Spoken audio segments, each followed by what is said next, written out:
Binabati po natin lahat ng mga taga-subaybay ng pag-aralan natin. Magandang gabi sa inyong lahat, mga kapatid, mga kaibigan. Magandang umaga naman sa ibang lugar, tanghali o hapon, anumang oras kayong datna ng programang ito.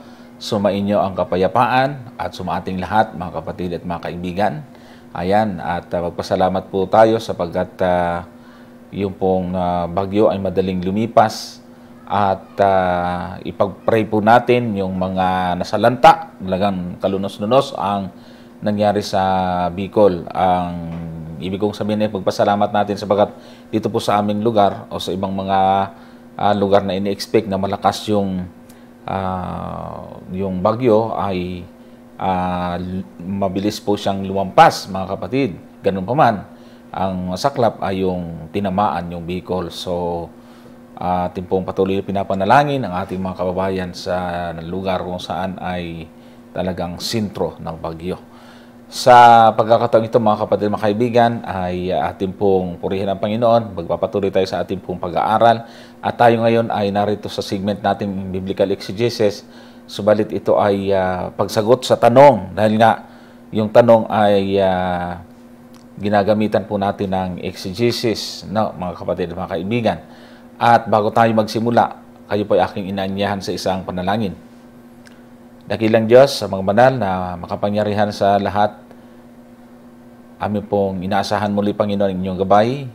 Ang programa na ito naway maging pakinabang muli at pagpapala sa mga taong may bukas na isip at nag-aabang upang matuto sa mga bagay tungkol sa inyo at lalong magbigay linaw sa amin po mga pananampalataya pinangahawakan.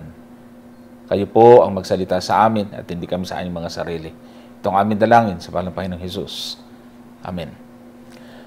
Binabati po natin ang mga star senders po natin. Binabati po natin yung ating mga kapatid na palaging nakatutok sa atin at sumusubaybay. At ganoon din po yung sumusuporta sa pag-aralan natin ministry. Salamat po sa inyo, mga kapatid at mga kaibigan. Sa pagkakataong ito ay nais po nating sagutin yung tanong ng isang viewer kasi ang isang tanong niya ay nasagot natin. Ito po ay nanggaling kay Rogery Sasi. Kung mapapansin po ninyo yung nasa gitna ng kanyang message po sa atin, yung Christ is the end of the law, natalakay na ho natin yan. Nalampasan lang po natin itong Colossians chapter 2 verse 20 to 21. At hindi na rin natin nasagot yung sa bandang ibaba na sabi niya, Brad Johnson, kailan ginawa ang ikapitong araw? Pangano kasi may mga bagong tanong na lumabas, kaya yun ang ating priority doon sa ating pong question answer kasama si Brother Richard Thompson at si Evangelist Dison. Yun po yung ating ginagawa kasi pag may mga bagong tanong na ay sinisingit natin yan. Kaya binalikan po natin yung Colosas 2, 20 hanggang 21 at ganoon din yung tanong tungkol doon sa kung kailan ginawa ang Sabat. Gagamitan po natin ito ng exegesis, mga kapatid at mga kaibigan, dahil nga sa kung atin pong babasahin ang talata ay meron tayong ganitong mababasa. Kung kayo'y nangamatay nakalakip ni Kristo mula sa mga pasimulang aral ng sanglibutan, bakit nawari kayo'y nangabubuhay pa sa sanglibutan? Kayo'y nangagpapasakop sa mga palatuntunan. 21, gaya ng huwag dumampot, ni huwag lumasap, ni huwag humipo. Ayan. So, dito mga kapatid at mga kaibigan, ang talata ay kailangan natin ng exegesis kasi nga marami po ang nag-interpret nito, mga ginigil ng mga taga-subaybay, na dahil nga mayroon nakalagay dyan, huwag dumampot, huwag lumasap, huwag humipo, ang konklusyon kaagad ay hindi na dapat sundin yung mga ibinagbabawal sa Old Testament. Kaya gagamitan natin ng exegesis para ipakita ko natin ngayon kung papaano natin kukunin ang tunay na kahulugan ng sinasabi sa talata.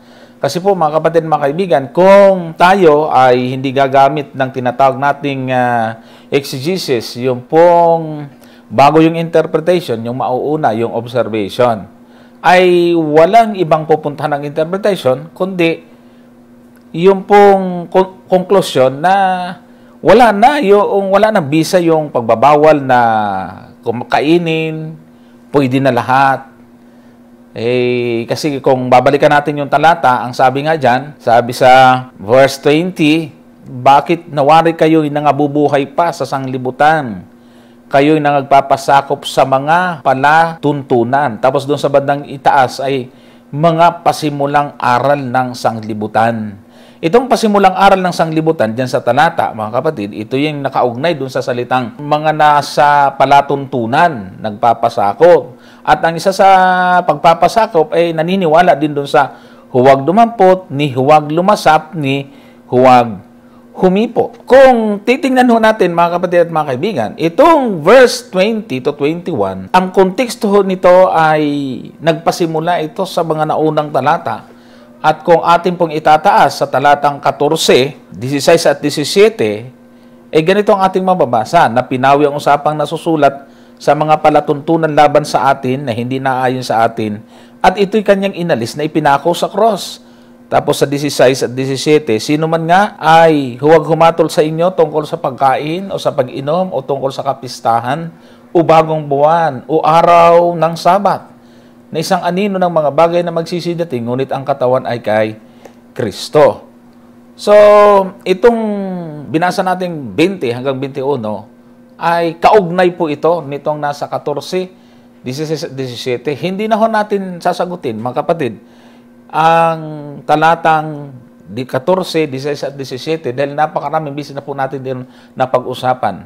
Kung gusto po ninyong malaman ang ating pong particular na pagtalakay sa 2:14 hanggang 17, ay puntahan po ninyo sa Facebook, i-type lang po ninyo yung Kolosas 2:14 hanggang 17. Ganito po yung lalabas, mga kapatid. Una, yan, sinulat ko lang po yung Kolosas 2:14 hanggang 17. Ayan, yan po isa sa lumabas na video. 3 po yan. Isa pa po ito, yung pong mga yan, ayan. At kung pupuntahan po ninyo sa YouTube, ito rin po yung lalabas. Ayan, o. Yung ayan, 3. Totoo bang inalis na ni Kristo ang Sabat sa Kolosas 2:16, tapos alin Sabat, ang pagkain, ang pinawi sa Kolosas 14, 2:14 at 17, tapos doon sa baba, anong kautusan ang pinawi ni Kristo sa Kolosas 2. So, tambak na ho yung ating mga sagot dyan. Kaya, kung gusto nyo mapanood sagot natin sa 14 hanggang 17, type nyo lang po, puntahan nyo po yung mga video na yun, mapapanood po nyo yung sagot natin. Kasi ang ating tututukan ngayon is yung yung verse 20 hanggang 21. Dito po tayo magpo-focus ngayon. Kung mapapansin po nyo dyan sa talata, mga kapatid, yung sinasabi po diyang mga pasimulang aral ng sanglibutan, ano yung tinutukoy dyan? At kung saan ay pag ginawa ito, ay nagpapasakop ika sa palatuntunan.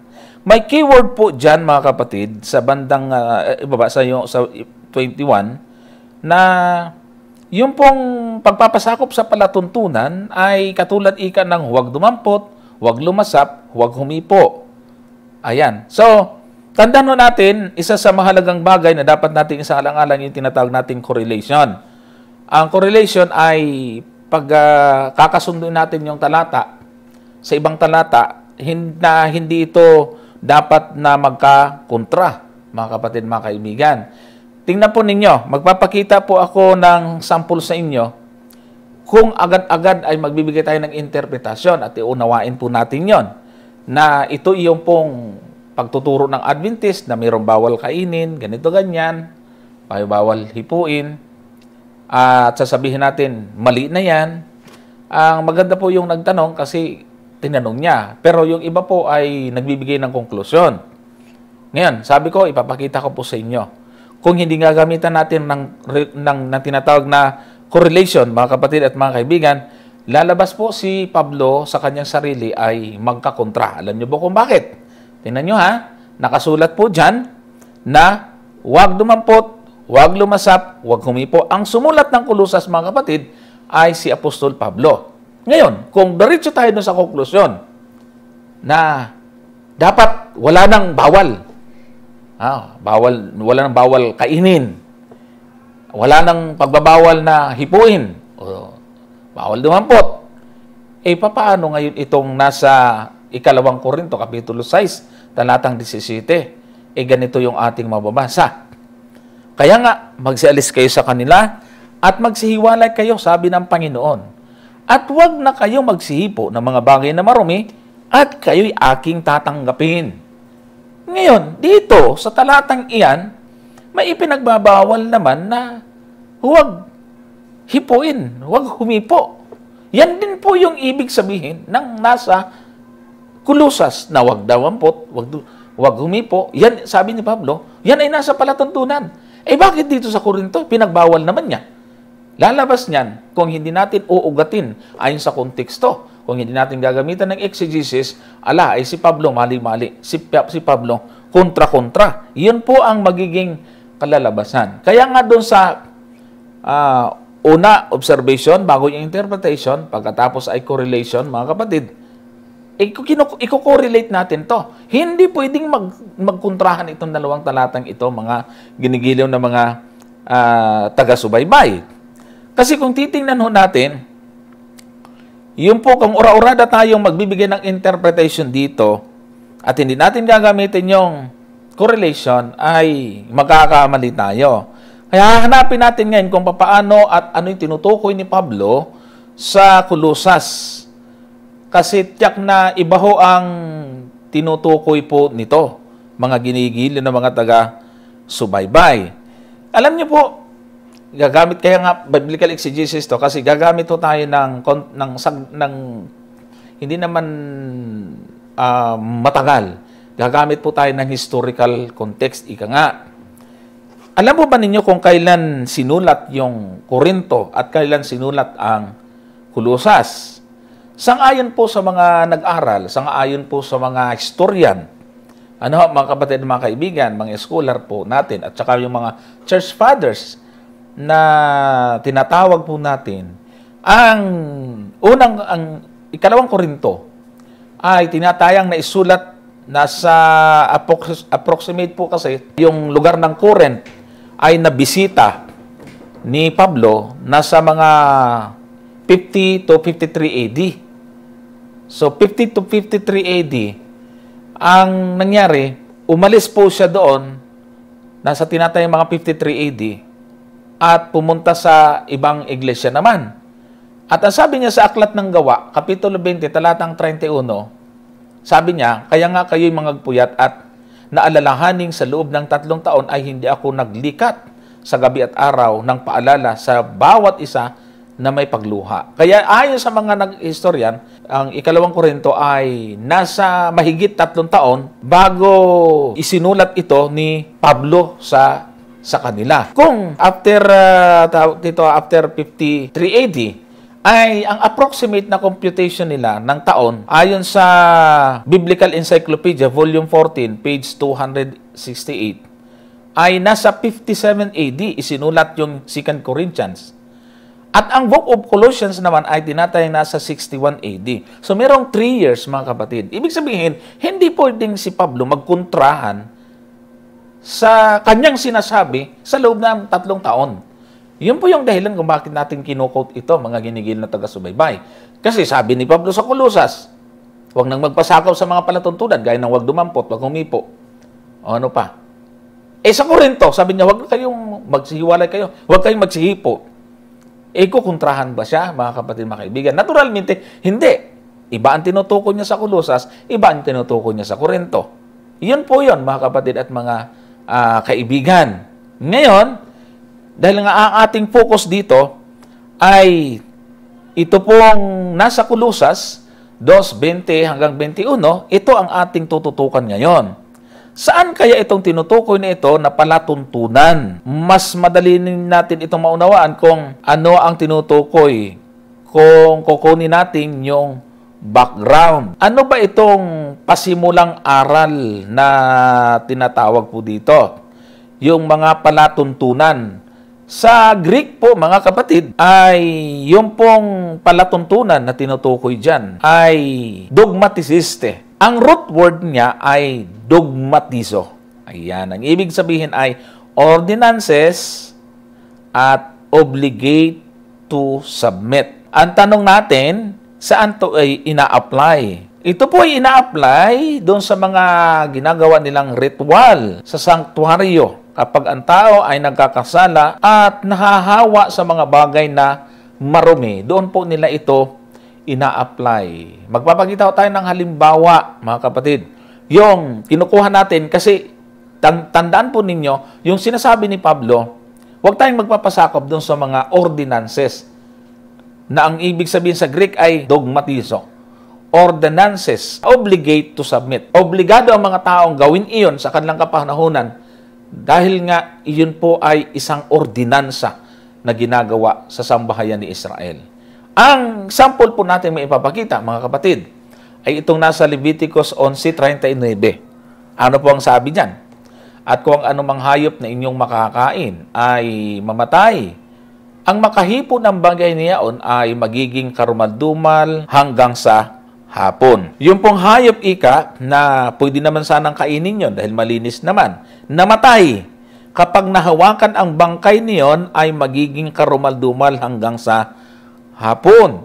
Kaya, ang requirements po nila ay nasa verse 40. Sabi po ng talata, at ang kumain ng bangkay niyaon ay maglalaba ng kanyang suot at magiging karumaldumal hanggang sa hapon.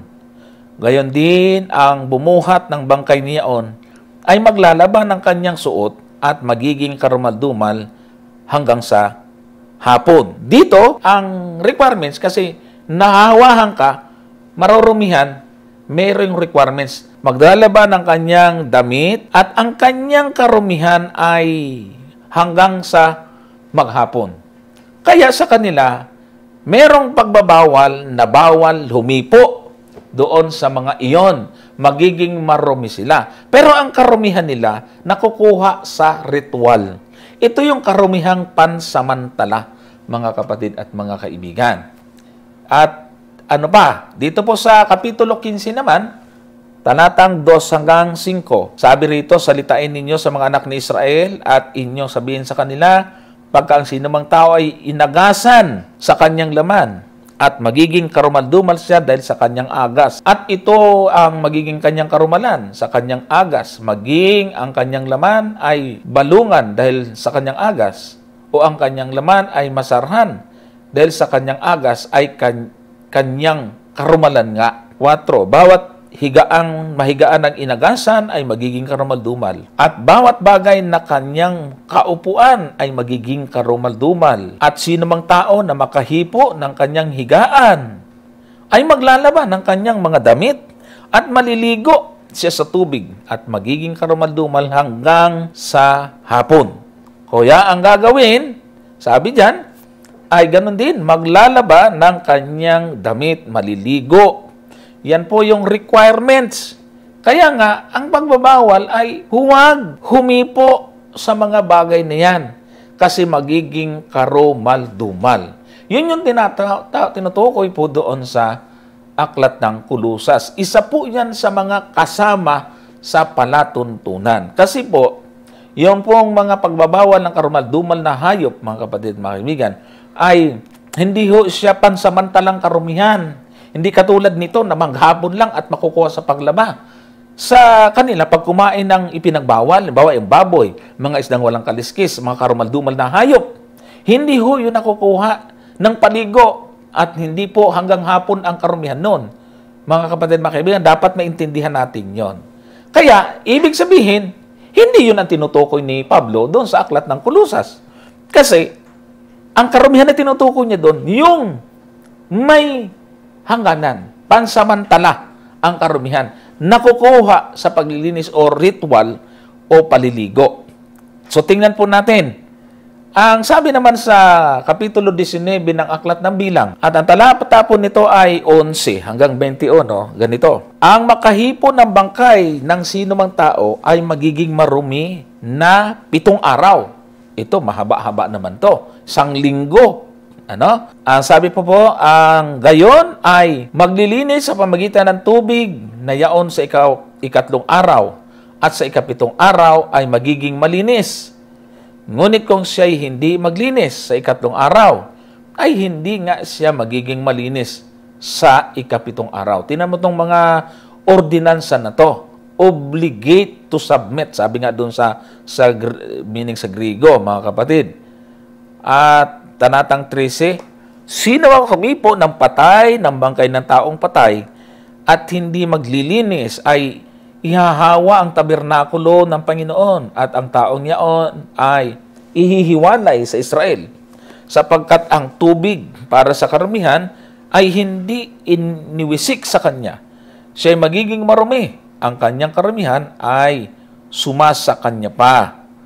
14 at 15, ito ang kautusan pagka ang isang tao ay namamatay sa isang tulda. Lahat na pumapasok sa tulda at sa lahat ng nasa tulda ay magiging maruming 7 araw. Sa bawat sisiglang bukas na walang takip na nakatali roon ay marumi. At sino mang humipo sa luwal na parang ang alinmang pinatay ng tabak, unang bangkay, unang buto ng tao, unang libingan ay magiging maruming 7 araw. 17. Sa taong marumi ay kukuha sila ng mga abo sa sunog niyang handog dahil sa kasalanan. Sa mga yaon ay ilalagay ang tubig na buhay sa isang sisidlan. At isang malinis na tao ay kukuha ng isupo at itutubog sa tubig at iwiwisik sa tulda at sa lahat ng kasangkapan.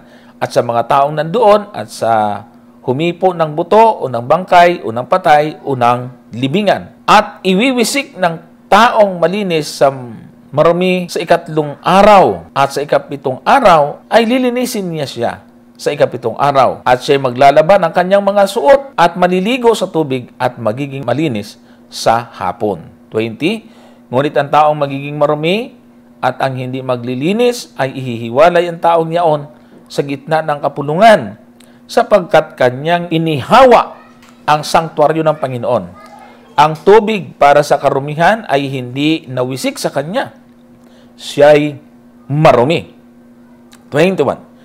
At ito'y magiging isang palatuntunan magpakailanman sa kanila.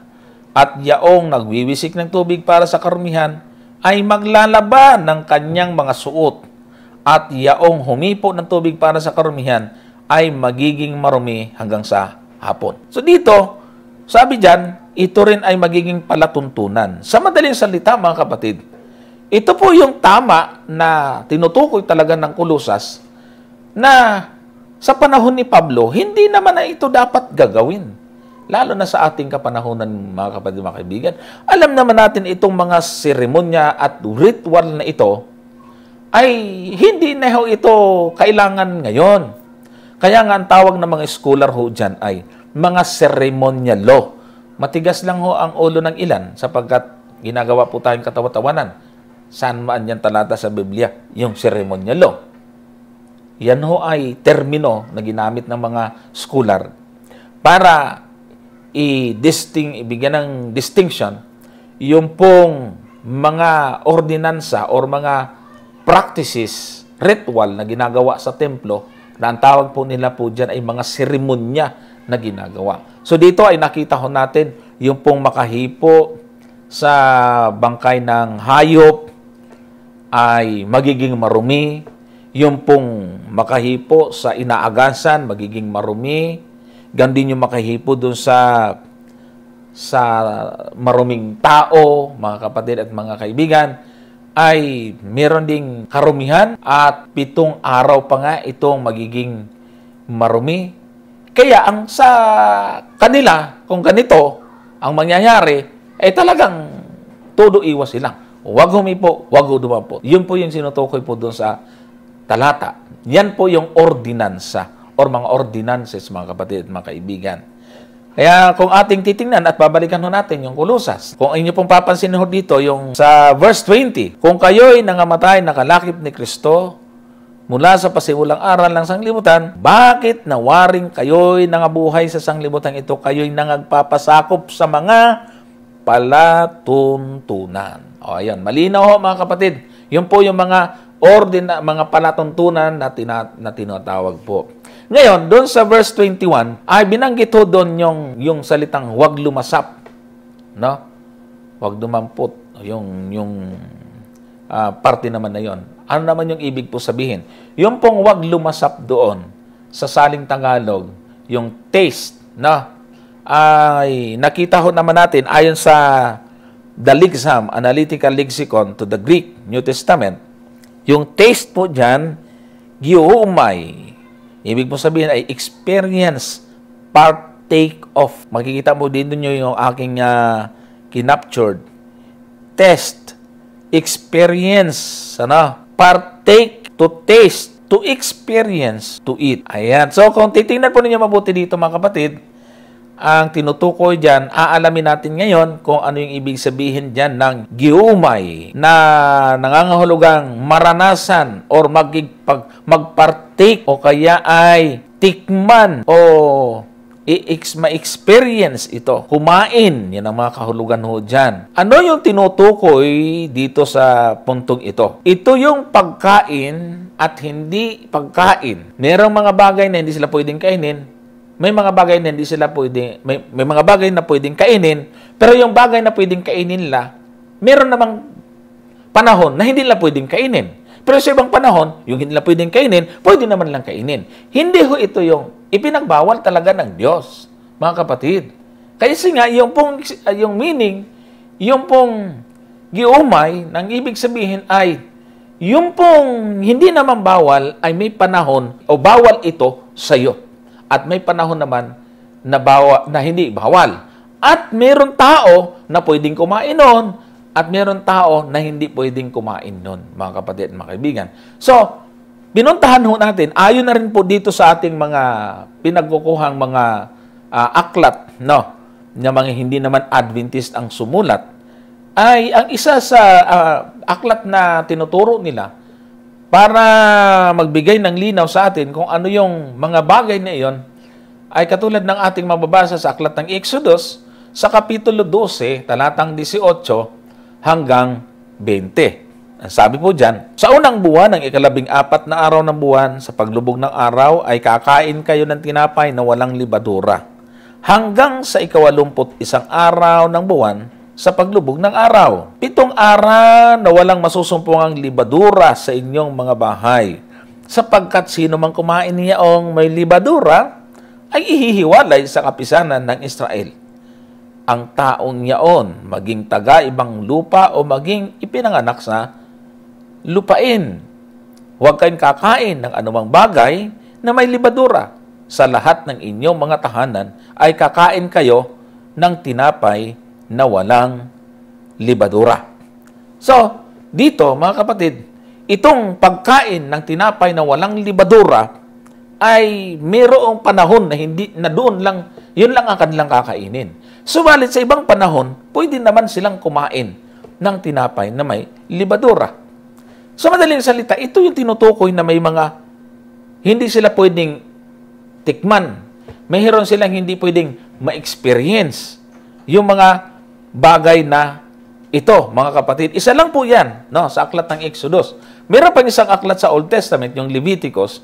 Sa chapter 23 naman, verse 14, ay ganitong ating mababasa. At huwag kayong kakain ng tinapay, ni trigong sinangag, ni uhay na bago, hanggang sa araw na ito, hanggang sa inyong madala ang alay sa inyong Diyos. Siyang palatuntunan magpakailanman sa buong panahon ng inyong lahi sa lahat ng inyong mga tahanan. Pansinin po ninyo yung talata, mga kapatid. Ang pagbabawal po dyan na huwag kayong kakain ng tinapay ni trigo. Hindi naman bawal talaga yan eh. May panahon lang na bawal sa kanila yung tringong sinangag na yan. Ni uhay na bago. Hanggang sa araw na ito. So may hangganan lamang ang pagbabawal na iyon. Hanggang sa inyong madala ang alay sa inyong Diyos.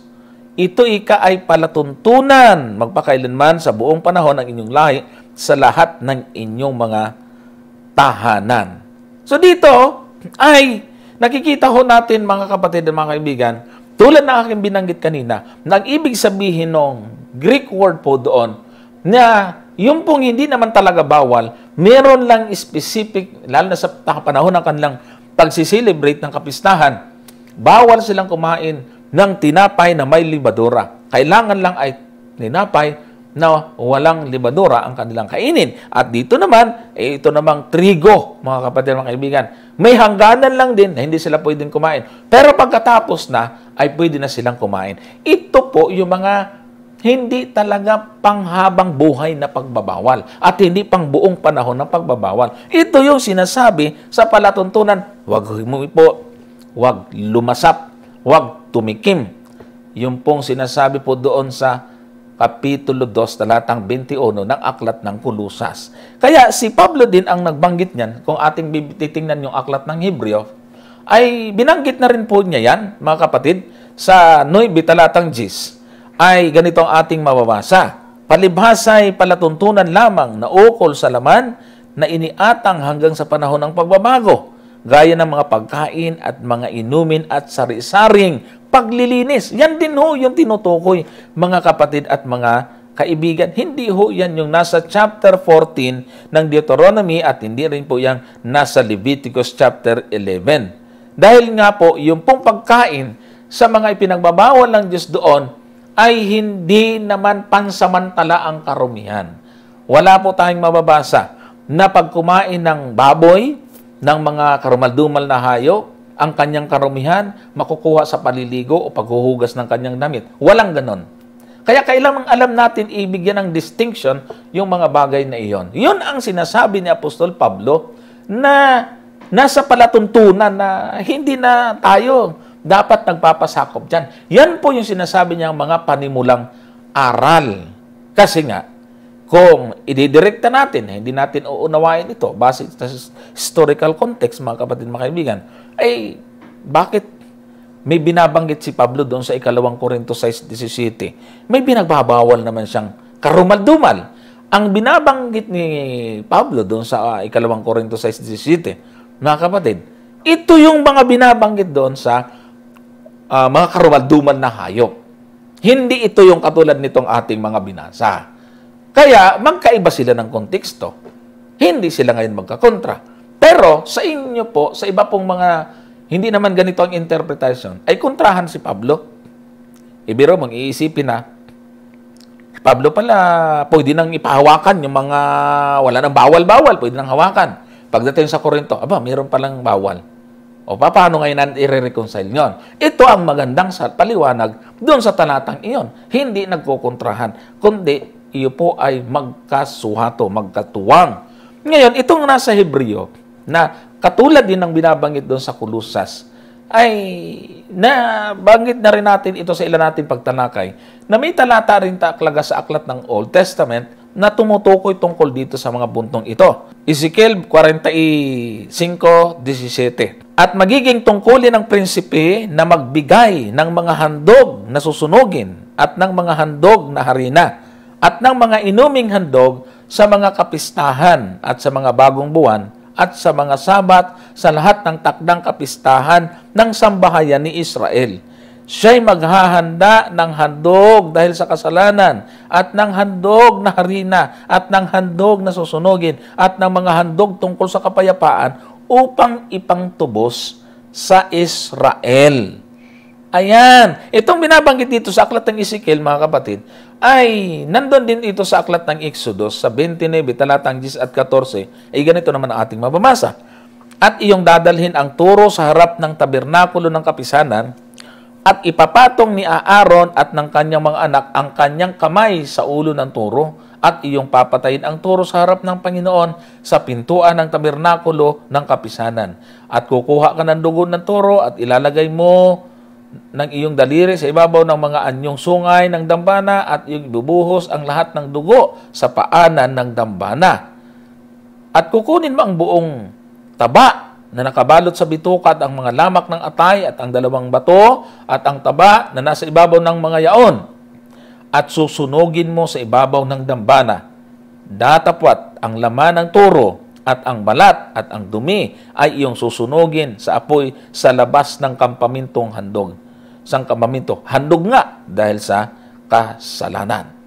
At kung ay tutuloy po natin, same chapter, verse 40 hanggang 41.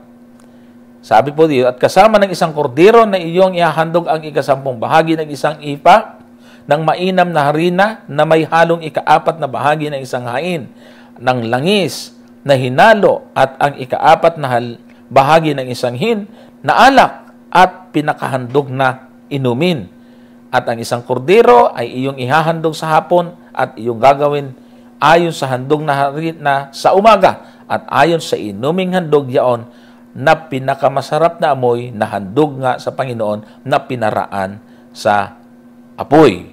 At sa verse 33, at kanilang kakanin ang mga bagay na yaon na pinagtubos ng sala upang italaga at pakabanalin sila. Datapat hindi kakain niyaon ang sino mang taga-ibang lupa sapagkat mga bagay na banal. Kung inyong napansin, mga kapatid, mga kaibigan, nabanggit ko kanina na mayroong mga pagbabawal, sa iba pwedeng kainin, mayroon namang hindi pwedeng kumain. Ito nga po yun, na yung mga taga-ibang lupa, bawal kumain. Ang kakain lamang po nito, ito yung may karapatan, mga taong karapat dapat. So, ito po yung sinasabi po natin, mga seremonya, mga paghahandog na hindi na rin po natin yan ina-apply at hindi na po natin yan ngayon isinasagawa. Ginagawa lang po ito ng ilan, tulad ng Operian, no? Na kung saan ay, ito yung, kaya galit po sila kay Pablo dahil nga, si Pablo, ayaw na ni Pablong ipagawa yon. Lipas na yun eh, mga kapatid. At talaga naman, dahil nga sa natupad na, dumating na ang katuparan ito at walang iba kundi si Kristo. Sa aklat ng Leviticus, sa Kapitulo 10, talatang 14, ay ganito ang sabi, at ang dibdib na inalog at ang hita na itinaas ay kakanin ninyo sa dakong malinis. Kakanin mo at ng iyong mga anak na lalaki at babae na kasama mo sapagkat yamang karampatang bahagi mo at karampatang bahagi ng iyong mga anak na ibinigay sa inyo sa mga hain ng mga anak ni Israel. O yan. So, dito, mga ginigilan ng mga taga-subaybay, ay nakikita natin yung pagkakaugnay-ugnay ng mga talata. Marami po sa Old Testament na mga kautusan na talagang nagtapos. Kaya nga kailangan po natin dito ang maingat na pag-aaral kasi hindi kumo na itong mga bagay na ito ay nagtapos ng mamatay ang ating Panginoon ay uubusin naman nating lahat. Paano naman yung sinabi ni Pablo? Bakit itinuturo pa rin niya? Huwag kong humipo ng karumaldumal. Yung salitang karumaldumal, ito po yung ipinagbabawal doon sa Kapitulo 14 ng Deuteronomio at Kapitulo 11 ng Levitico, mga kapatid, mga kaibigan. Kaya naturalmente, yung sinasabi niya sa Colosas at sa Hebreo 9:10 ay ito po yung mga pagkain at hindi pagkain sa mga particular na mga pitsa ng kanilang mga kapistahan. Yan po yung tinutukoy po doon, kapatid, na nagtanong sa atin. Ngayon, ang kanyang tanong sa bandang huli, doon sa ibaba, ang sabi niya, Brad Johnson, kailan po ginawa ang ikapitong araw? Yun pong nasa gitnang tanong niya na Romans 10:4-5 ay i-type nyo lang po yan. Christ is the end of the law. Romans 10:4-5. Yan na po yung natalakay natin nakaraang gabi. Kasama si Brother Richard. Ngayon, kung ang tanong niya ay kailan ginawa ang ikapitong araw, ay wala naman tayong ibang maituturong talata, kundi yung sa panahon ng creation. Kasi pag-create ang pinag-uusapan. Kung ang ikapitong araw ang tinatanong ninyo, naturalmente, nasa hulihan nyo ng isang linggo. Kasama siya ng unang araw, pangalawang araw, pangatlo, pang-apat, pang-lima, pang-anim. At pang-pitong araw, magkakadugtong lang ho yun. Yan po ay nasa aklat ng Genesis, mga kapatid, mga kaibigan. Ang chapter po ay chapter 1. At yung pagkagawa sa chapter sa ikapitong araw ay nasa chapter 2 na siya. Ito po ang nakasulat po, mga kapatid. Sabi po dyan, verse 1 and 3, 1-3. Sabi po dito, at nayari ang langit at ang lupa at ang lahat ng natatanaw sa mga iyon. At ng ikapitong araw ay nayari ng Diyos ang kanyang gawang ginawa. At nagpahinga ng ikapitong araw sa madlang gawa niyang ginawa. Verse 3, at binasbasan ng Diyos ang ikapitong araw at kanyang ipinangilin sapagkat siyang ipinagpahinga ng Diyos sa madlang gawang kanyang nilikha at ginawa.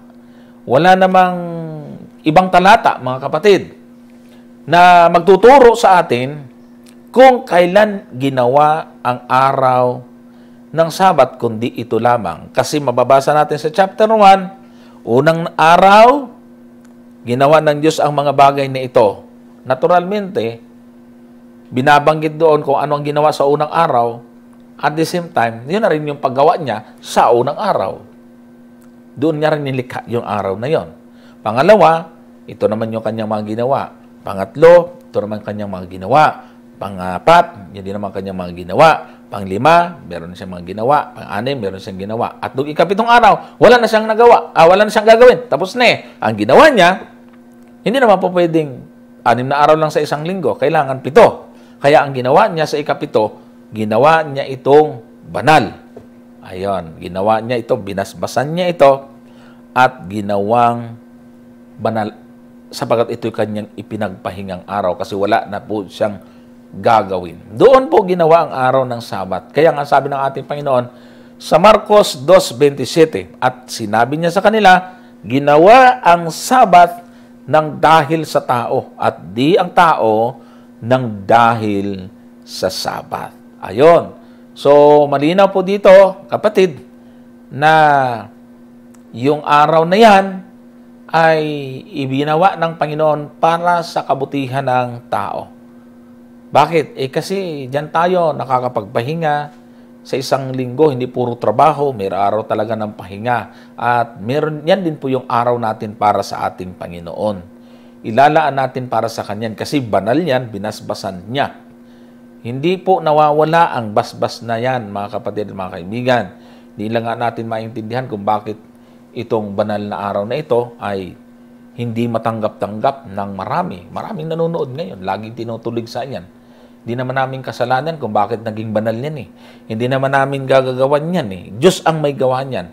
Kaya hindi po nyo dapat ituligsain ang Seventh-day Adventist doon sa mga tumututol. Huwag niyong tutulig sa ng Adventist, nakakahiya sa Diyos eh. Siya gumawa niyan eh. Bakit nyo tutulig saan ang Adventist? Ipinahalagahan nga lang namin. Yung pagpapahalaga ng Diyos sa ikapitong araw, ginawa niya itong banal, iniingatan namin kabanalan ng araw na yan. Kayo naman ay masama ang loob ninyo sa amin. Hindi ba't dapat na maging isa kayo sa nagpapahalaga niyan? Kasi kahit naman hindi nyo paniwalaan, hindi naman niya maialis sa banal na kasulatan na yan talaga ay banal, yan talaga ay binasbasan ng Diyos. At yan po iniutos niya sa aklat ng Exodus, mga kapatid, sa Kapitulo 20, at ang talata nito ay 8 hanggang 11. Ano po ang nakasulat sa talata? Sabi po niya, alalahanin mo ang araw ng Sabat upang ipangilin. 6 na araw nagagawa ka at iyong gagawin ang lahat ng iyong gawain. Ngunit ang ikapitong araw ay Sabat sa Panginoon mong Diyos. Sa araw na yan ay huwag kang gagawa ng anumang gawa. Ikaw, ng iyong anak na lalaki ni babae, ng iyong aliping lalaki ni babae, na iyong baka, ng iyong taga-ibang lupa na nasa loob ng iyong mga pintuang daan. Sapagkat sa 6 na araw ay ginawa ng Panginoon ang langit at lupa, ang dagat, at lahat ng nangaroon. At nagpahinga sa ikapitong araw na anupat pinagpala ng Panginoon ang araw ng Sabat at pinakabanal. Hindi bagay yung nasa verse 11. Yan din yung ginawa ng Panginoon sa chapter 2, verse 3 ng aklat ng Genesis. At ito nga po yung sabi din sa verse 8, ay alalahanin upang ipangilin. Ibig sabihin, yung ibinigay ng Diyos sa atin, iniutos ng Diyos sa atin, na ating araw na ipangilin at ibigay natin sa ating Panginoon, ilaan natin para sa ating Panginoon, ito yung araw na may basbas, ito yung araw na banal. Ngayon, sa mga nanonood nito, tanong, yung pong bang araw na inyong inilaan sa Panginoon, yan ho ba yung binasbasan ng Diyos? Kapag hindi, parang binabaliwala naman natin yung pagpapahalaga ng Diyos doon sa ikapitong araw. Hindi ba? Kung baliwala naman pala yung basbas ng Diyos at paggawa niyan banal sa ikapitong araw, sana hindi na lang niya ginawa kung pwede naman palang mamaili tayo kung anong araw gusto natin. Di ba ganyan ang katuwir natin ngayon, mga kapatid? Basta may isang araw ka sa Panginoon, kung kailan ka, day off, di doon ka. Yun ho ba ang pamamaraan ng ginawa ng Diyos? Hindi ho ganyan eh. Kasi kaya nga ang sa ipat ng araw na yon, hindi naman niya binasbasan lahat eh. Isa lang. At kung ano yung may basbas na araw, yun inutos niya sa atin. Yun ang ginawa para sa atin. Kaya doon sa nagtanong, bonus na lang ho ito. Binibigay po namin sa inyo kung gaano kahalaga ito. Tandaan po ninyo mga kapatid, huwag niyo hong tutulig sa inyong Adventist. Dahil sa aming pagpapahalaga sa kabanalan ng araw na ginawang banal ng Diyos. Hindi po kami ang kinakalaban ninyo, kundi ang Diyos. Ginawa nga ito para sa tao eh. Tao naman tayo. Kapag hindi po natin ito pinahalagan, parang sinabi natin, hindi tayo kasama doon sa tao. Ano tayo? Ganon ang mangyayari po niyan, mga kapatid at mga kaibigan. Ngayon, meron pang isang tanong ho dito, at ito naman ay galing kay Rodrigo Alvarez. Ang sabi naman po niya dito, anong works na tinutukoy mo upang masabing may pananampalataya? Marahil ang kanyang napanood ay isang programa po natin na dinidiin po natin yung kahalagahan ng gawa o ng work.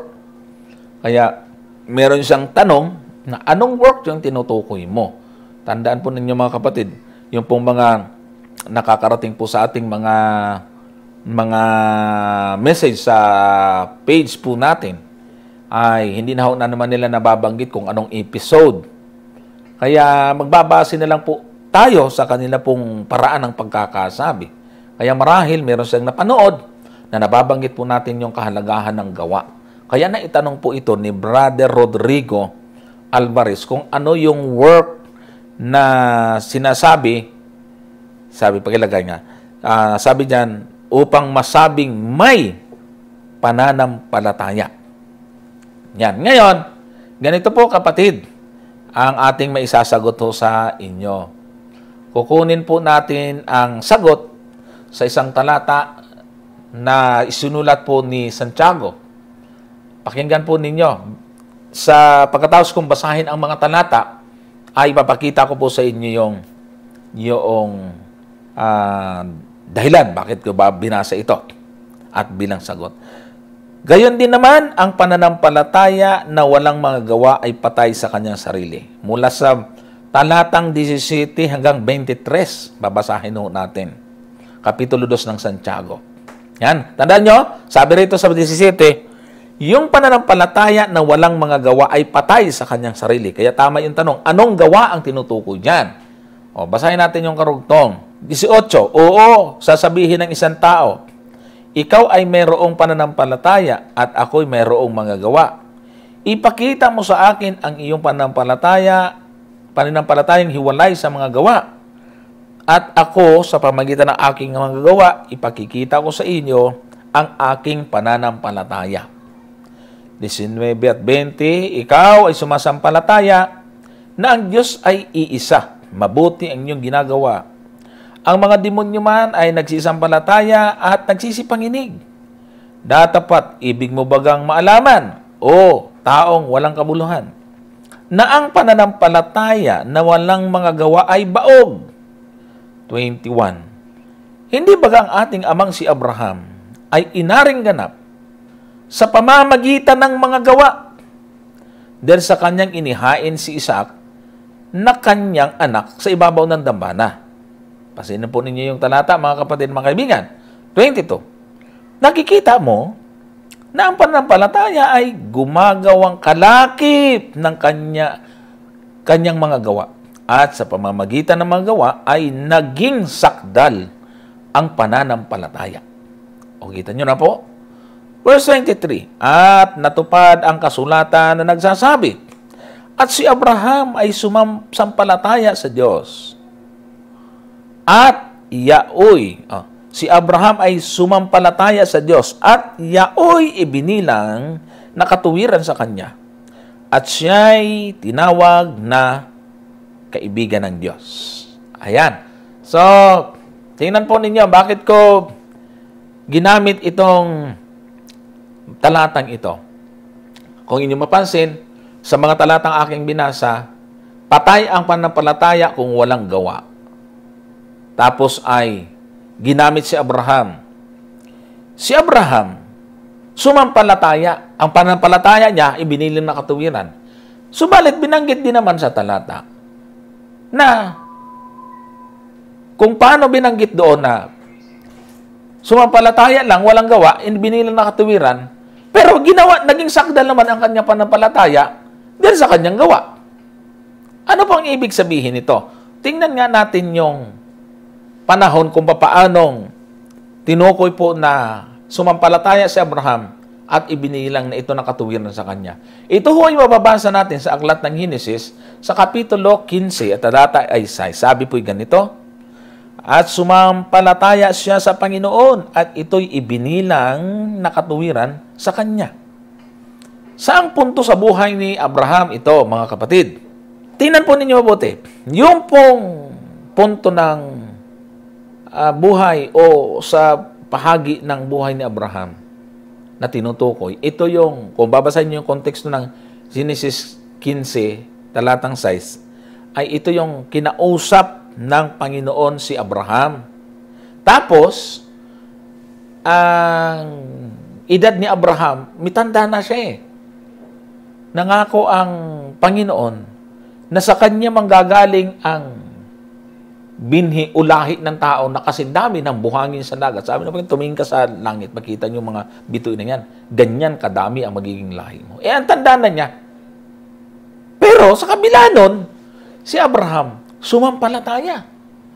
Nung sumampalataya siya, wala pa man siyang anak, ibinilang na yun nakatuwiran sa kanya ng Diyos. Kahit wala pang gawa. Yun yung tinutukoy ng talata. Kaya lang, ito ang nangyari sa buhay ni Abraham. Nagkaanak. Nagkaanak siya. Si Isaac, mga kapatid, mga kaibigan. Alam naman niya na yun ang anak sa pagkapangako, mga kapatid, mga kaibigan. Eh, eto ngayon, ipinahahandog ngayon ng Diyos sa kanya. Si Isaac, si Abraham, nagdalawang isip ba? Hindi eh. Dire-diretso siya. Sinunod niya ang Panginoon. Kasama niya si Isaac doon sa bundok para ihandog. Sa pamamagitan ng panampalataya ni Abraham na yon, lalong naging sakdal ang kanyang panampalataya sa pamamagitan ng kanyang gawa at aksyon o pagsunod na iyon. Ito ang tanong. Sa tingin niyo, mga kapatid at mga kaibigan, kung hindi inihandog ni Abraham si Isaac, gagamitin kaya siya ng Apostol Pablo bilang Santiago bilang halimbawa, bilang ama ng pananampalataya? Kung nanampalataya nga siya, naniwala nga siya na magkakaanak siya sa kanya mga galing maraming lahi, pagkatapos ito naman, ayaw naman niyang ihandog. Sigurado, mga kapatid, hindi siya magiging ama ng pananampalataya, hindi siya magiging huwara ng pananampalataya. Kasi walang kalakip na gawa. Ano? Tingnan niyo yung nasa verse 24. Sabi po diyan, nakikita ninyo na sa pamamagitan ng mga gaway inaaring ganap ang tao at hindi sa pamamagitan ng pananampalataya lamang. Ayon. So dito ngayon lumalabas ang mensahe na pag sumampalataya ka, kailangan ito ay mayroong gawa. Katulad ni Abraham, sumampalataya siya, sa pananampalataya pa lamang ay ito ay itinuring na katuwiran. Pero ang kanyang pananampalataya ay naging ganap nung ihandog niya si Isaac. Hindi naman talaga niya ihandog. Nung ihahandog niya sana, sinubok siya ng Panginoon. Kaya naging ganap ang kanyang pananampalataya. Kung papansin po ninyo, ang verse 21, ang sabi po dyan, hindi baga ang ating amang si Abraham ay inaring ganap sa pamamagitan ng mga gawa dahil sa kanyang inihain si Isaac na kanyang anak sa ibabaw ng dambana. Kaya ang sagot po natin doon sa inyong tanong, mga kapatid, ay ganito. Kaya ang sagot natin, kapatid, sa iyong tanong, ay kung ano sinasampalatayan mo, dapat ipakita mo sa pamamagitan ng gawa. Hindi natin pwedeng mag-specific sa gawa lang ng ganito, gawa lang ng ganon. Lahat ng sinasampalatayanan mo na tama, kailangan ay lalaki pa ng gawa. Yun po yung ihimplo na ginamit tungkol kay Abraham, mga kapatid at mga kaibigan. Yun po yun ang ibig po nating sabihin. Halimbawa, ikaw, kung ano man ang kinaaniban mo, hindi naman maganda na sinasampalatayanan mo ang doktrina or inaisip mong aral or katotohanan dyan, tapos hindi mo naman isasagawa. Ito po yung tinatawag po nating paglakad ayon sa kalooban ng pagkatawag sa atin ng Diyos. Yan po yung sinasabi po doon sa aklat ng Efeso na ganito. Basahin nga po natin itong Efeso 2 at ang talata po nito ay 10. Sabi po ng talata, sapagkat tayo'y kanyang gawa na nilalang kay Kristo Jesus para sa mabubuting gawa na mga inihanda ng Diyos ng una upang siya nating lakaran. So, tingnan po ninyo, pagkatapos na banggitin yung 8 at 9, sapagkat sa biyaya kayo nangaligtas sa pamamagitan ng panampalataya, at ito hindi sa inyong sarili, ito'y kaloob ng Diyos. At sa 9 naman, hindi sa pamamagitan ng mga gawa, kundi upang ang sino man ay huwag magmapuri, idinugto ngayon na mayroong daan na inihanda sa atin, dapat nating lakaran. Ito po yung pag-apply sa kung ano ang ating nalamang liwanag or katotohanan, mga kapatid at mga kaibigan. So, yun po yung ibig sabihin ng gawa. Sa pananampalataya, lahat ay dapat sasakmahan natin ng gawa. Halimbawa, nasa isang samahan ka, dapat kung ano yung doktrina, kung ano yung mga itinuro sa inyo dyan, isasagawa mo yan. Kung yan ang paniniwala mo. Kaya, yung gawa ay depende sa kung ano yung ating pong nalaman na liwanag. Kaya, kailangan natin, mga kapatid, tiyakin kung ano yung katotohanan para yung gawa ho natin ay maging tama. Kasi nga, pagkamali ho ang ating natutunan, ay di mali din yung ating ginagawa. Kaya nga sabi po ng ating Panginoon sa Mateo 7, talatang 21, ang sabi po niya ay ganito, hindi ang bawat nagsasabi sa akin, Panginoon ay papasok sa kaharian ng langit, kundi ang gumaganap ng kalooban ng aking Ama na nasa langit. Dito, sa 22, maraming magsasabi sa akin sa araw na iyon, Panginoon, hindi ba nagsipanghula kami sa iyong pangalan, at sa pangalan mong nangagpalayas kami ng mga demonyo, at sa pangalan mong nagsigawa kami ng maraming gawang makapangyarihan? Kung magkagayoy, ipahahayag ko sa kanila, kailanman hindi ko kayo nakikilala. Magsilayo kayo sa akin, kayong manggagawa ng katampalasanan. Pansinin po ninyo yung talata dyan, mga kapatid. May ginagawa din itong sumasampalataya, kaya ang kanilang ginagawa ay katampalasanan. Paglabag sa halip na pagsunod. Kaya nga sabi doon sa 21, dapat ang susundin ho natin is yung kalooban ng Ama. Sa madaling salita, yung nasa 23, na ginagawa nilang katampalasanan, iba ang kanilang sinusunod at ginagawa base sa kung ano ang naituro sa kanila. Mahalaga po yan, mga kapatid at mga kaibigan. Pag mali na ituro sa inyo, naturalmente ang gagawin ninyo mali. Kaya nga, mahalaga na alamin po ninyo ang kalooban ng Diyos. Kaya nga mayroon pong sunod na tanong po sa atin dito na nakaugnay nito. Sabi po ay maganda rin. Si Philip Joy Gesta Mansing. Hay po, ask ko lang po, paano po ang ibig sabihin ng kalooban ng aking Ama? Salamat. Kaya maganda rin na naidugtong natin ito, mga kapatid at mga kaibigan, kung ano yung kalooban ng Ama. Titingnan ho natin. Ang masasagot natin diyon, kasi binasa natin sa Mateo na meron taong hindi maliligtas, sabi ng Panginoon. Dahil hindi gumaganap sa kalooban ng Ama. Maganda nga namang tanong, anong kalooban ng Ama? O anong kalooban ng Diyos na tinatawag po dito? Tandaan po natin, mga kapatid, ang kalooban ng Diyos ay hindi pwede niyang hindi ipahayag sa tao kasi gusto niya nga itong gawin. Pag pinahayag niya ito ay nagiging utos o kautusan. Kasi ang kalooban dapat ganapin, kailangan ilagay niya ito bilang utos. Kasi kung hindi ito utos, paano natin gagawin? Kung hindi naman pala inutos, sinulat lang. Tandaan natin, sa Biblia, marami pong nakasulat dyan, hindi naman pinapagawa ng Diyos. Halimbawa, nakasulat po dyan, si Solomon, daming asawa. Si David, binusuhan yung naliligong si Bathsheba. Yung pong anak ni Lot, nilasing siya. Sinipingan. Si Abraham, pinakiusapan ni Agar na anakan yung kanyang katulong. Walang utos doon, mga kapatid. Nakasulat din yon. Kaya, ang kalooban ng Diyos, naturalmente, kung ano yung kanyang iniutos. Pag gagawin natin yon, yan ang ating ginagawa. Gawa ito ng pagsunod ito sa kalooban ng Diyos. Ang tanong, meron po ba tayong talata na ang kalooban ay kautusan? Ito po ang talata. Mababasa ho natin ito sa Aklat ng Awit, Kapitulo 40, talatang 8. Ang sabi po dyan, aking kinalulugurang sundin ang iyong kalooban, O Diyos ko. O, ang iyong kautusan ay nasa loob ng aking puso.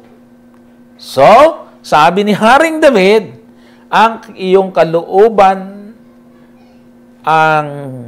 o Diyos ko, ang iyong kautusan. So, yung kalooban ng Diyos, ito yung kautusan. Yan po. Kaya, pag sinabing kalooban ng Diyos, ibig sabihin, ito yung will, ito yung gusto niya. Gusto niyang ipagawa sa atin. Pag isinunod natin, ginagawa natin ang kanyang kalooban. Ang iba naman yung sinusunod, iba rin yung tinuro sa kanila. Kaya sabi ng Panginoon doon sa City 23, lumayo kayo sa akin. May ginagawa din Pero, kayong gumagawa ng, ng kasalaan, ng kasamaan. Kayong gumagawa ng, mga labag sa kalooban ng Diyos. Kaya nga dapat nag-iingat ho tayo sa doktrina na ating pinangahawakan kasi nakabase doon ang ating application sa ating buhay. Nakabase po doon yung ating gagawin, yung ating magiging lifestyle. Kaya nga ang tawag ng Panginoon po doon sa atin ay tayo mga liwanag, yung ating ilaw, ang ating pong pagniningasin. Ganito ang ating mababasa sa Kapitulo 5, talatang 14 ng Mateo. Kayo ang ilaw ng sanglibutan. Ang isang bayan na natatayo sa ibabaw ng isang bundok ay hindi maitatago. Hindi rin nga pinaniningasan ng isang ilawan at inilalagay sa ilalim ng isang takalan, kundi sa talagang lalagyan ng ilaw at lumiwanag sa lahat ng nangasa bahay. Lumiwanag na gayon ang inyong ilaw sa harap ng mga tao upang makita nila ang inyong mabubuting gawa at kanilang luwalhatiin ang inyong Ama na nasa langit. So tingnan po ninyo dyan sa talata. Yung ilaw ay yan yung mabubuting gawa. Kaya kapag ang sinusunod natin, kapatid at kaibigan, ay yung doktrina na mali, nako, ay di, sabi ng Panginoon, gumagawa kayo ng katampalasanan, hindi ko kayo kilala. Mali yung nasunod Pero, kung tama at katotohanan yun ang sabi ng Panginoon, ginagawa nyo ang kalooban ng aking Ama. Ito yung sinasabi niyang ilaw na dapat po na magliwanag sa atin, mga kapatid at mga kaibigan. Kaya kung titingnan po ninyo yung konteksto ng Kapitulo 7 kanina, ay may paghahambing ho doon sa tamang doktrina at sa mga ngaral na bulaan, mga huwad. Ganito, basahin natin yon bilang pagtatapos, mga kapatid. Binasa natin yung 21 kanina, simula sa 21, ating itataas ngayon ito sapagkat nagbigay po siya ng babala sa talatang 15 natin simulan. Ingat kayo sa mga bulaang propeta na nagsisilapit sa inyo na may damitupa. Datapat sa loob ay mga lobong maninila. Sa kanilang mga bunga ay inyong mga kikilala sila. Nakapuputi baga ng mga ubas sa mga tinikan o ng mga igos sa mga dawagan. Gayon din naman, ang bawat mabuting punong kahoy ay nagbubunga ng mabuti. Datapat ang masamang punong kahoy ay nagbubunga ng masama. Hindi maaari na ang mabuting punong kahoy ay magbunga ng masama at ang masamang punong kahoy ay magbunga ng mabuti. Bawat punong kahoy na hindi nagbubunga ng mabuti ay pinuputol at inihahagis sa apoy. Kaya't sa kanilang mga bunga ay mga kikilala ninyo sila. So dito ay nagpakita ng halimbawa ang Panginoon na itinulad niya sa isang kahoy, mga kapatid, ang pagkakakilala ng tunay at huwad. Yung bulaang propeta ay inihalintulad niya sa mga tinikan. Hindi ka makakakuha ng mga magandang bunga. Hindi ka makakaputi ng ubas sa mga tinikan. Walang ganun. Walang mabuting bagay na makukuha sa mabuti. Ito'y nagpapakita na sa mga huwad na mga ngaral, walang idudulot na maganda. Kasi pagka mali ang pinaniwalaan mo dyan, ang application sa buhay nila yan, mali. Hindi po maganda ang magiging buhay. Kaya tingnan po ninyo mga kapatid, yung mga miyembro, laging nakasalalay po yung kanilang mga lifestyle, pananalita po nila, nakasalalay po yan sa kung ano ang itinuro ng kanilang puno. Pagka ang kanilang mga puno ay disiplinado at talagang mabuting halimbawa sa lipunan, mga magagalang din po sila magsalita. Pero kung ang isang puno ay wala at talagang nangunguna sa pagiging walang galang, nako, pasensya na po mga kapatid, at ang mga miyembro lalabas at ganun din talaga ang mga makikita natin sa kanila. Kaya, mahalaga po mga kapatid, na aalamin talaga natin ang katotohanan. Kasi dito nakasalalay ang ating magiging buhay. At dito rin, hahatulan tayo ng Panginoon ayon sa ating mga ginagawa. Tandaan natin, bagaman ang kaligtasan ay libre sa magitan ng biyaya, sa magitan ng pananampalataya, subalit ang paghahatol ng Diyos ay sa pamagitan ng ating ginagawa. Kaya kailangan pa rin ang gawa bilang patunay sa pananampalataya nating buhay. So mga kapatid, mga kaibigan, umaasa po muli ako na kayo ay muling nakinabang sa ating paglilingkod dito sa Biblical Exegesis. Thank you po mga kapatid sa Turlaw family, doon sa mga Destacamento family, Brother Ezekiel, thank you din po. Sila Tatay Lorito at ganoon si Brother Ikban at Brother John Mers at ganoon rin po yung ilan pa sa mga kapatid ho natin na hindi nagpapakilala at hindi ayaw magpabanggit ng pangalan, subalit tumutulong po sa atin financially. Maraming salamat po at sa pamagitan po ninyo, sa kabila ho ng pandemic na ating pinagdadaanan, ay nakakasurvive po ang pag-aralan natin ministry. At gusto ko pong ibalita sa inyo, mga kapatid at mga kaibigan, na ngayong darating na buwan ay atin na po ipaparehistro itong pag-aralan natin ministry. Atin na po itong ipaparehistro sa Security and Exchange Commission para makapag-open po tayo ng sarili po nating bank account. At dun sa mga gustong tumulong, ay direkta na po nanyong maipapadala doon. At atin lang pong hinintay na makapag-ipon po tayo ng konting budget para maiparehistro na po natin ito. So, thank you po. At sa ganun ay magiging ano na po ito, magiging ika nga ay mas magiging effective na po yung ating pong ministry at mas magiging magiging laganap ang ating gawain. So maraming salamat po doon sa mga nagpapadala ng stars, sa mga YouTube subscribers po natin, sa mga follower po natin sa Facebook. Akin po muling hinihiling sa inyo mga kapatid, mga kaibigan, na pwede ho kayong gumawa. Ito ay isang request, no?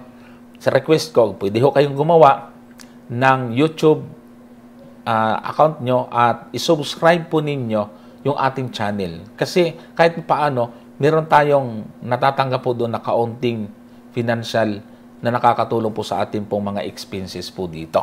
At gusto ko rin pong ipaabot sa ating mga taga-subaybay na tulungan nyo naman po kami mag-share ng ating mga video. Every time, kahit hindi live, pag may nakita po kayong video ng pag-aralan natin, pakishare po sa inyong mga friends. Ano?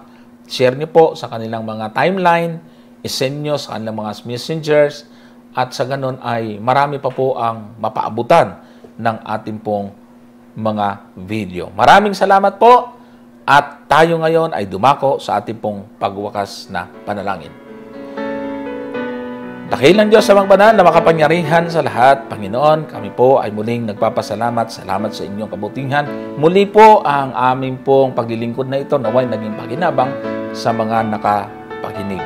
Naging liwanag po nawa ito sa mga nagsusuri. At hinihiling po namin, O Diyos, na ang aming mga katuwang sa ministry na ito, saan mang sinang lugar, tumutulong po sa amin financially, bagaman hindi regular, ay biglang may dumarating na tulong. Amin pong ipinagpapasalamat at bilang ganti sa kanila, amin pong ninadalangin ang mga taong ito sa inyong dakilang Diyos. Patuloy silang pagpalain, pagyamanin ang kanilang trabaho, pinagkakakitaan, at ganun din ang kanilang kalusugan, Panginoon, sampu ng kanilang pamilya. Amang banal, ito lang po ang amin pong maigaganti sa kanila sa pamamagitan po ninyo, kung saan ay kayo po ang source ng blessings, source of life ng bawat isa sa amin. At kayo rin po ang inaasahan namin, Panginoon, na manguna sa ministry nito upang ang tagumpay ay aming makamtan. At marami pang mga kaluluwa ang aming mahidala sa inyong paanan. Pagpatawad po ang aming pagkakasala at pagkukulang naming nagawa sa inyo. Itong aming hiling at dalangin sa pangalan ng aming tagapagligtas, ang aming Panginoong Yesus. Amen. Yan, maraming salamat po mga kapatid, mga kaibigan. Magkikita-kita po tayo sa susunod upang patuloy na pag-aralan ang salita ng Diyos. Pag-aralan natin, alamin ang totoo, dapat suriin ang naririnig mo upang di magkamali, upang di maligaw. Salita ng Diyos ay pag-aralan natin. Siya sa atin suriin ng lubos. Subukin mo kung ito ba ay tunay ngang sa Diyos. Pag-aralan natin, alamin ang totoo, dapat suriin ang naririnig mo upang di magkamali.